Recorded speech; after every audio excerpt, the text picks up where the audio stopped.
Welcome to yet another exciting episode of Fireside Chat today.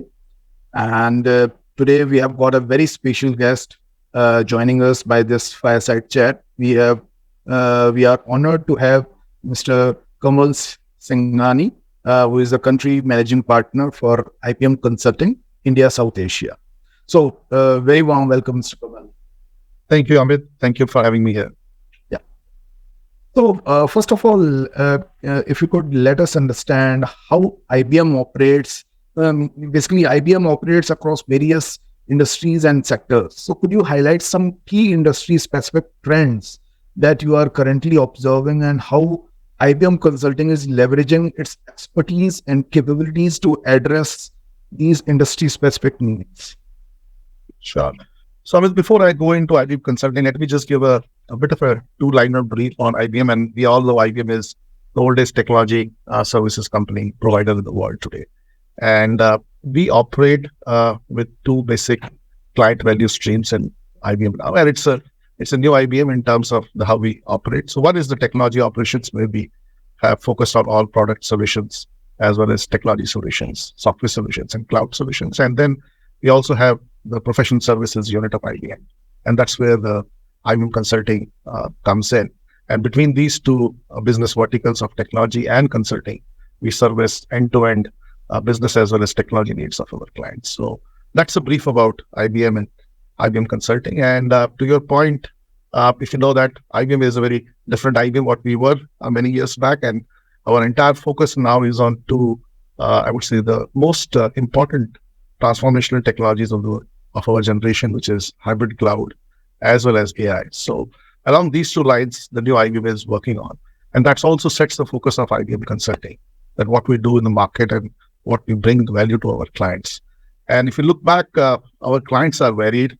We operate into multiple industries, as you said, and these industry verticals constitute almost everything end-to-end in any geography that our clients might need in, be it industry vertical or telecoms, media entertainment, financial services, public sector, retail, consumer, manufacturing. So we spread and we have capabilities around these all industries end-to-end. And we have, I would say, a significant amount of our consultants trained on their industry capabilities along with their domain capabilities. And that's how we kind of structure. And then along with these industries, we carry a significant capabilities which run across end-to-end business needs of our client, which our consultants as well as our organization is focused on across the industries. So we see our business structured onto four basic pillars of client expectations or value needs. One is business strategy, and that is the arm where we look forward to giving the coaching and a guidance as well as strategy needs of our clients, how they should structure their organization, what their operating model should be, how would they structure their go-to-market, supply chain, or be it their financial structuring, etc. So that's a pure strategy or a business strategy vertical. The second and the most important one these days, which is also about digital experience, that's the additional business vertical that takes care of all the digital transformation needs of our clients and how do our clients bring their business processes on a digital first platform. So that's the second tower. The third is around technology consulting. And this completes the entire focus of the clients, be it on strategy, be it on digital experience, and be it on any specific technology needs. And this technology consulting team takes care of end-to-end business requirements of our clients through technology solutions, be it our ERP or Style ERP solutions or newfound hybrid cloud solutions, which we are propagating. And then the last, but also a very significant part of our business vertical is operate and business operations management. This is the vertical which takes care of all the operation needs of our clients, be it technology operations, be it business process operations, and most of these are outsourced to us. So this is the fourth vertical. So across all industries and across these business functions of strategy, customer experience, digital experience, technology consulting, and business operations management, we service our clients. So, can you also tell me how does IBM Consulting adapt to the changing customer expectations and technological advancement? Because over the last 3 years, we have seen drastic changes in the expectations of the customers as well as the technology focus area has also evolved. Okay, so how do you leverage emerging technologies such as AI, cloud computing, blockchain to deliver innovative and value-driven solutions to your clients? Okay, before we go into how do we deliver this solution, let's spend a few minutes in terms of because you mentioned that in last 2-3 years the changes have clients needs have changed. Let's first look at as to what has changed and what is causing these needs to evolve, and then I'll address how are we adapting ourselves and how we're responding to those changing needs. So if I had to summarize last 3 years, I would term the word years of chaos, or a period of chaos, a chaos of 2020s, if you can call it. It started with pandemic and it still continues in some other form. Yes, pandemic was one chaos which businesses had to focus on, and then followed chaos in terms of geopolitical issues, chaos in terms of inflation, chaos in terms of recessions, which the global companies are going through, the supply chain challenges which many organizations went through. So it's not been an ever-ending or any ending story in last 3 years. You move from one problem to another problem to another problem, and that's what we are seeing that, and that is probably telling us as to how do we need to start thinking and how we need to start working.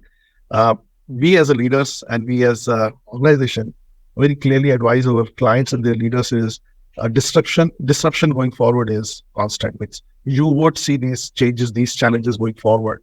And last 3 years has taught us kind of a lesson that you just can't take disruption for granted, saying that, okay, this period is over and then I'll find something which will be good and bright and shiny. The problems would continue. And that is forcing the leaders as well as organizations to both adapt as well as to respond. And the leaders are finding it not easy given all this. And hence, what is differentiating one leader from the other leader for us is people who are able to take decisions pretty fast and move from strategy to execution as early as possible. Yes, you continues to strategize, but at the same time continue to take decisions and navigate those strategies. It's just not about sitting with the strategy and thinking over it over a period of time and then taking your own sweet time to do it, because the moment you are onto one problem, very likely by the time you find a solution, start executing, delivering, you will be into another. So that's one action which we are seeing our leaders today are supposed to act on. And similarly, organizations, and we call it as organizational resiliencies, organizations also have to be very resilient. Resilient from the perspective that they should be able to respond to these changes or threats or chaos, as we call it in general, as quickly as possible. They should be able to navigate this entire challenge. And then the organization has to have that ability to move from one to another problem, and hence there should be enough resiliency within the organization business. Now, be it in terms of their business strategy, be it in terms of their business processes, the way they operate, be it in terms of their relationships with the ecosystem, with their customers, their vendors, be it their competitors or everybody else in the ecosystem. So I guess that's the resiliency of an organization is getting tested. And then comes the last but not the most important part is there are threats from external entities, cyber threats as we call them. How organizations are responding to that, or probably that's one of the other chaos which we are seeing here. So ability of a leader and ability of an organization, both have been tested. And that is where probably I would say a company like IBM Consulting comes in, and our expertise comes in, trying to help our clients navigate this process and journey. And many of these journeys are being navigated through a combination of business strategy, combination of technology, combination of their operating models or operating processes. As simple as that organization have to drive their new go-to-market activities. As the ecosystem changes, the customer expectations changes, the marketplace changes, there's recession versus inflation versus supply chain challenges. So you keep on navigating that through various business strategies. We help them there, and then execute those business strategies in their own internal organization through technology as well as through process reengineering. So this is something which is IBM comes in.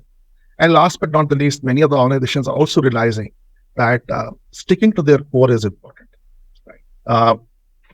Taking just an example and not naming anybody, a steel industry now understands that they have no business to keep army of 200 or 400 finance executives in their organization. They probably need 20, 30 smart finance executives, but the finance operations probably would be outsourced and they can focus on the steel manufacturing, right? Similarly, there are organizations who are realizing that their core focus is go-to-market, branding, marketing.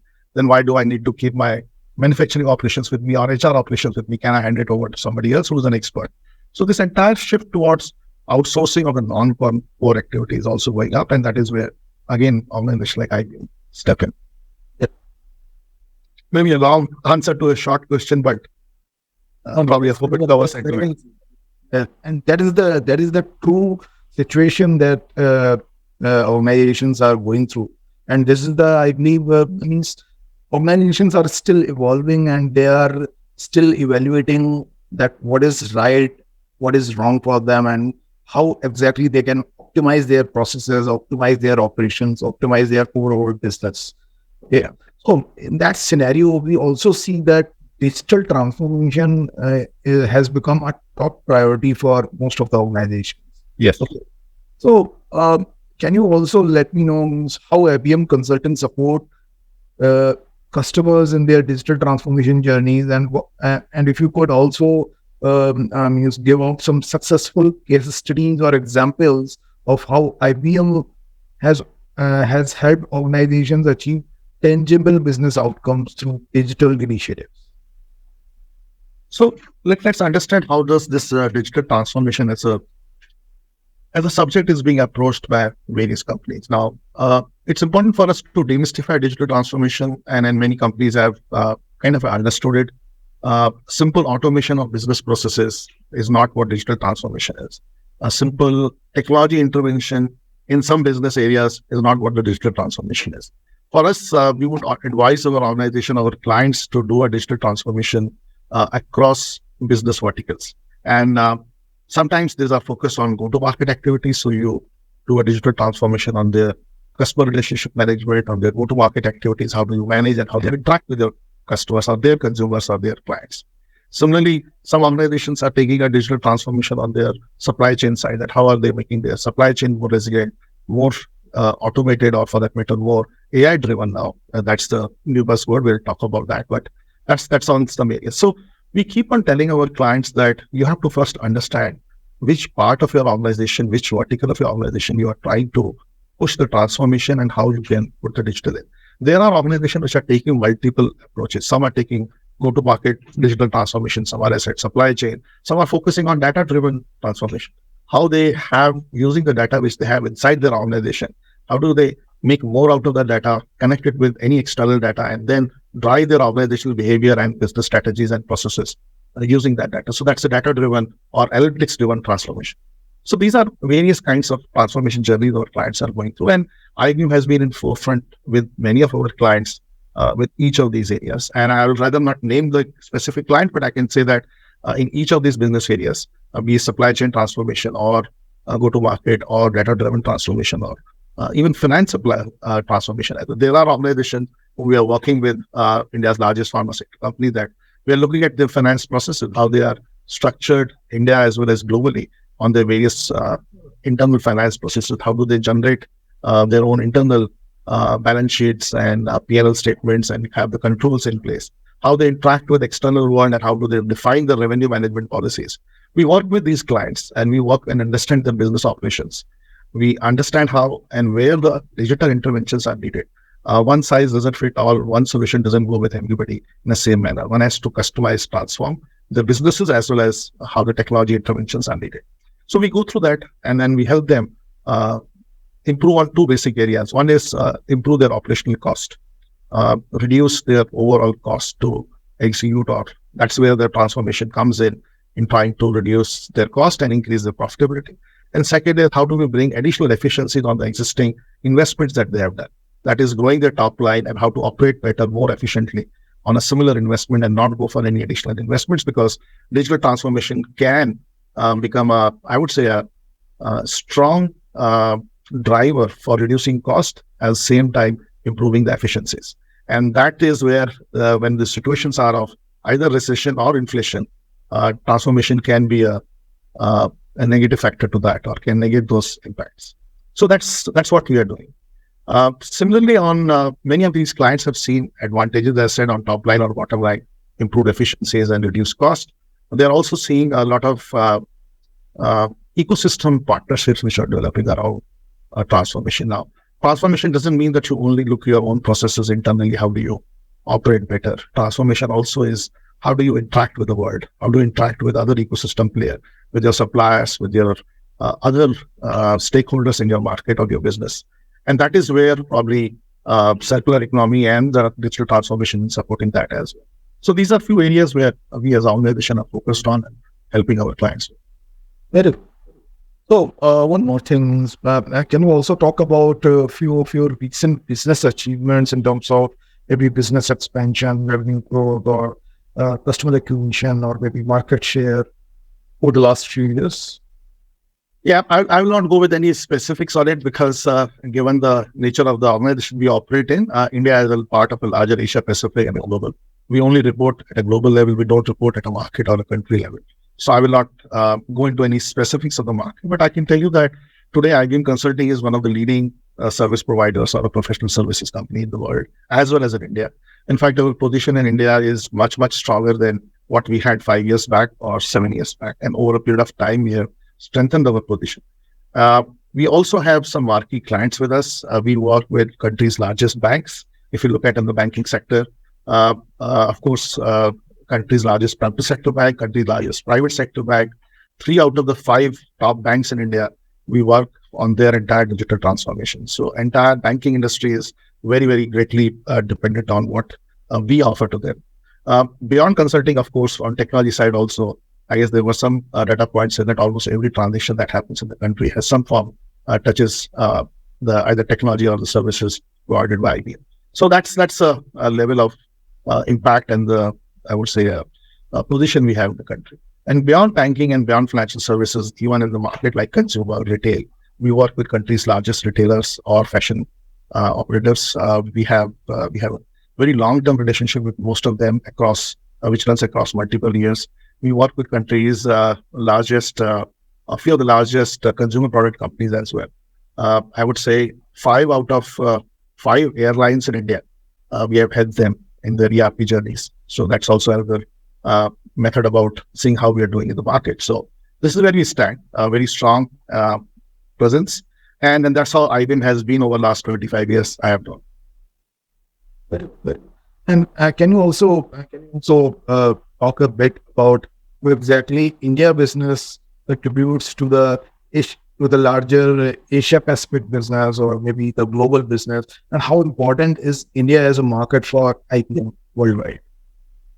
So India plays a very strong role for IBM globally. Let me just start from saying that while what I represent is the business of India for India, there is a lot of business which IBM does in India for the global as well, where we are responsible for providing solutions, technologies, and services to our clients outside of India. And those are our global missions based out of India. For our services we have a strong customer centers, or let's say customer development centers for our clients. And these are among the largest offshore delivery centers we have for IBM based out of India. India also is at the forefront of research and software development for IBM. We have our own software labs in India, which are the few outside of North America. India contributes a lot to the software development within IBM. It also is a very strong position for research and development for various IBM technologies and solutions, be it quantum, be it AI. A lot of research is happening out of India, which IBM is contributing to. So that's the importance of IBM in the overall scheme of things. Sometimes you can't judge because we are not allowed to share our financials or how do we report in India. But in terms of the impact, we have a very significant impact across the IBM business across the globe. Very good. So my last question for you would be, what according to you are the top 3 technologies that are going to shape the future of tech adoption, specifically in India over the next 3 to 5 years? So rather than going into India specific, I would just said I was talking about the trends, and we have the trends which we are seeing for 2023, and they're all straight coming from the chaos of 2020, which I spoke of. I would say there are 5 distinct trends that we are seeing, and India, or for that matter, anywhere else, will all be touched by this. Now, India might be in impacted by all five or few, I don't know, but only time will tell. But these are the five trends that we see. So number one trend is the skill, the impact of the skill. The chaos of 3 years have taught us one thing, that skill is very important. And I've been saying that in other discussions with external world as well, or the media world, as what kind of a skills that we deploy and what we, I would say, engage for our organization and for our clients would decide how fast and better we grow. So the talent is very important. Now, talent is scarce. Let's understand that. And that's one of the first most important thing is talent is scarce. Talent's expectations are very different. The workforce of today expects a lot different than what it used to 5 years back or 10 years back or even 3 years back. So one has to understand their expectations. One has to understand what brings the talent from outside into the organization. And at the same time, we also understand how do you find the hidden talent within your own organization. Hence, the focus on the skill and the talent is paramount. And that's something which is going to impact how the organizations grow in the country. And be it an IT organization or be it as a manufacturing organization or a retail organization, the focus on talent and skill is important. And talent is also expecting a lot more from the organization than what it used to. As I said, you have to create that organization culture of supporting the talent's growing business needs. And if the talent sees that the employees see that, then only they're likely to stay with you. Otherwise, they have multiple options outside. And then options could be, and sometimes they don't exercise that option when they see that culture within the organization. So one has to focus on talent. So that's the first thing. Second thing is, as we were discussing about the resiliency in the organizations. Organizations have to be resilient around supply chain, and they have to think supply chain beyond business supply chain. It could be their technology supply chain as well. It could be their own organization supply chain. How resilient is the organization to respond to the changing need, and how they have structured their own organization internally, their own processes, how many processes they have automated, how many processes they have put intelligent workflows into it, which all processes have got AI embedded in it to support an efficient and a cost-effective thing. So supply chain resiliency is the second thing which organizations would have to take care of, which I believe would be very, very important for their growth as well as profitability going forward. Third thing I would say is about sustainability. Many organizations have started the journey of sustainability in past, and they would continue to do that. If you ask many of the organizations that how are they doing on sustainability, most of them would still continue to think around keeping sustainability around reporting. Now that is the change which organization would see over a period of time, that it is no more about sustainability reporting. It's about how do you bring sustainability as a practice in your own organization and in the business models that you take to go to the market with. Unless you bring the mindset of sustainability in your own business processes as well as in your actions or your offerings or your products, survival will be tested for those organizations going forward. Sustainability and profitability are not the options choice. You can't get into that conflict that should I focus on profitability or should I get into sustainability actions? You have to keep both of them together and make sure that your organization business strategy has both profitability and sustainability built in all models of your business, operating models of your business, internal as well as client operating models. So that's the third thing that we are seeing. We are also seeing, of course, AI. AI is prevalent and everybody is seeing the impact of AI. I believe that AI would have a far-reaching impact on how the organization run their business. It's not about just usage of AI. I have seen that usage of AI in last probably 5 years have gone 5x or maybe 7x. There are various studies which say organizations are using AI much more, 5 times more than what they used to do 4 or 5 years back. There also, at the same time, there are data points which tells us that organizations are still not ready to adapt AI because they are facing a lot of challenges.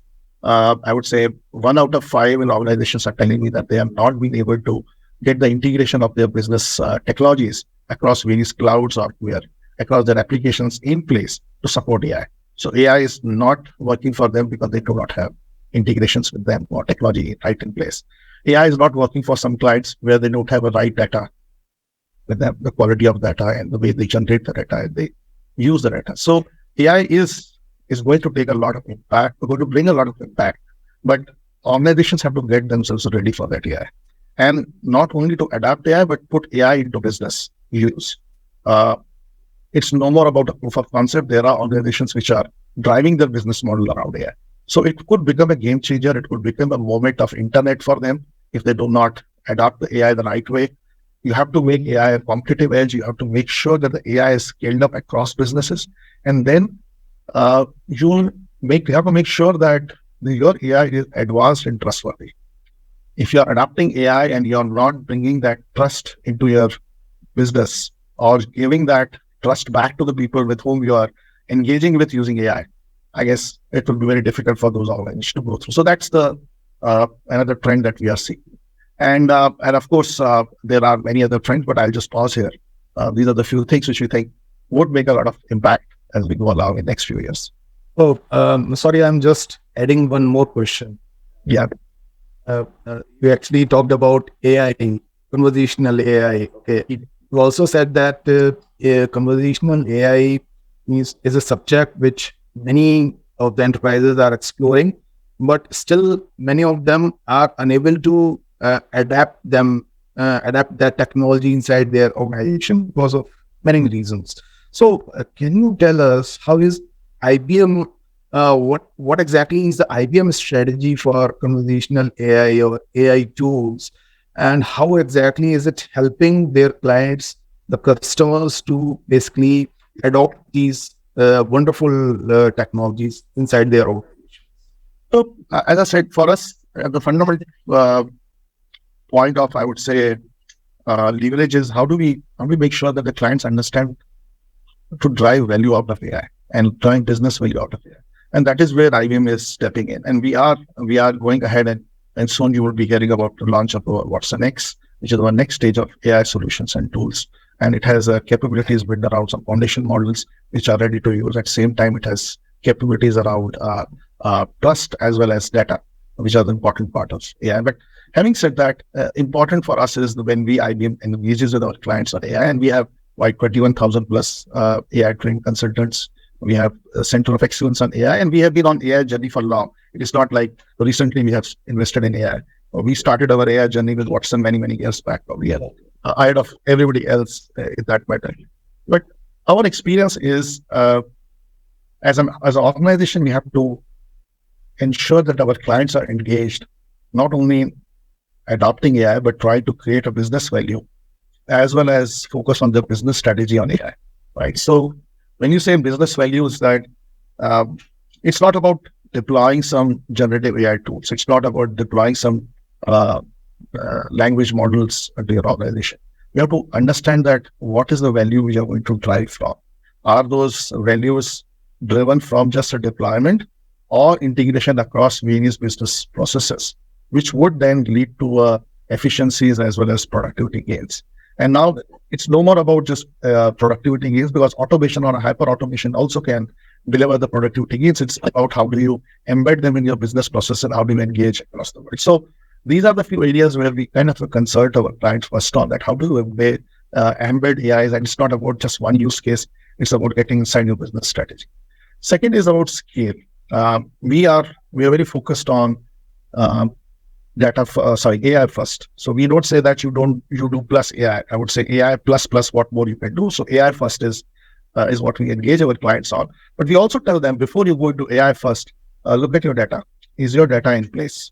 Do you have the right quality of data? Are you being able to generate as well as leverage data? Because if you go into an AI journey and you don't have a data models in place or a data strategy in place, you will probably likely to fail. And that is where we as an organization have a strong focus on taking them through their data journey as well as AI journey in parallel. And then there is also an important part is data sufficient? We have a foundation models. You can go and take multiple other foundation models. We work with all ecosystem partners, be it Microsoft, be it our own models as well as any other third-party models. Having the data in place, right data strategy in place, having the right data foundation in place. What's third most important part is your own organizational IP. What you know about your organization, what knowledge that you carry about your market and your organization is core to you. You cannot share it with anybody, and neither you can outsource it.